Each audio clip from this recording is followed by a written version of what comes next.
Olá, eu sou Giovana Leite e eu vou falar a respeito do livro O Povo Brasileiro, escrito pelo Darcy Ribeiro, mais especificamente sobre o capítulo O Salvacionismo, que aborda sobre a utilização da evangelização como ferramenta para legitimar a exploração colonial. E o autor explica esse processo desde a dita descoberta, ou invasão do Brasil, das descrições das novas terras, da apropriação do conhecimento e da sabedoria dos índios pelos colonizadores, da redefinição desses conhecimentos, algumas vezes mantendo o nome original dado pelos índios, mas outras tantas vezes renomeando para valores próprios, para interesses próprios, para o interesse colonial. E os índios, que a princípio eram vistos como gente bela, passaram a ser vistos como canibais, totalmente desprezíveis e detestáveis aos olhos dos colonizadores.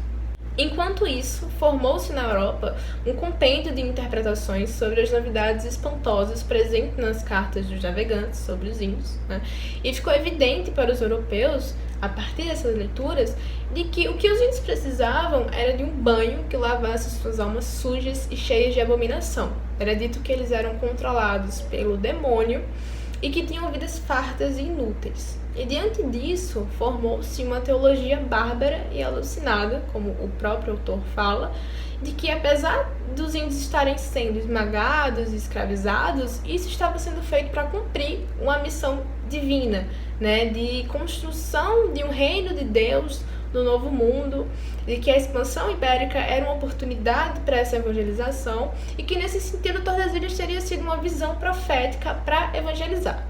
Quando na verdade esse processo de evangelização estava servindo para dignificar formalmente essa guerra de extermínio. O que estava acontecendo era uma missão a cargo da coroa, falando o seguinte: os índios vão ser escravizados e suas riquezas vão ser fluídas, mas para salvá-los através da evangelização. Então, como eu falei anteriormente, o processo de evangelização foi utilizado para legitimar a exploração.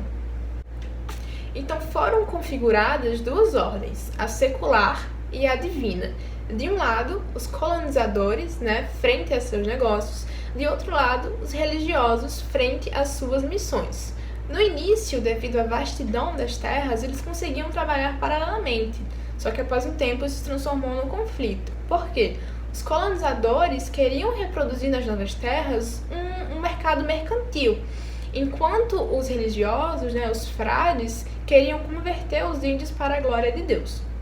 Só que ao final disso, dessa disputa, os próprios evangelizadores foram obrigados a cumprir esse projeto colonial, amplamente, fortemente genocida e etnocida.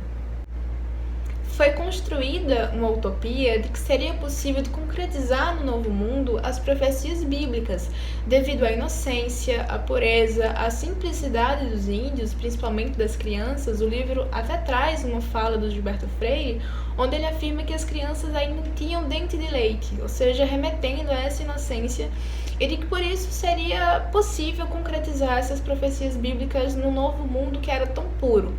E que essa utopia via na expansão europeia a universalização da cristandade. Entretanto, essa utopia se opunha totalmente ao projeto colonial. Então foi instalada essa guerra entre colonos e sacerdotes, onde ao fim prevaleceu o projeto colonial, que via no índio um meio para a obtenção de riquezas, um meio para a obtenção de lucro. As coroas optaram pelo projeto colonial, visto que a evangelização já tinha cumprido seu papel de legitimar e de dignificar a violência, a exploração e a conquista que aconteceu no Novo Mundo, que agora era a hora dos homens práticos consolidarem essa exploração, e que as coroas, Portugal e Espanha, queriam, como o próprio autor afirma no livro, o reino deste mundo e não o reino divino. Então, deixando claro qual foi o mecanismo e o argumento utilizado, o de evangelizar os índios como justificativa, como legitimação para tamanha exploração, tamanha violência, tamanho genocídio e etnocídio que foi a invasão do Brasil.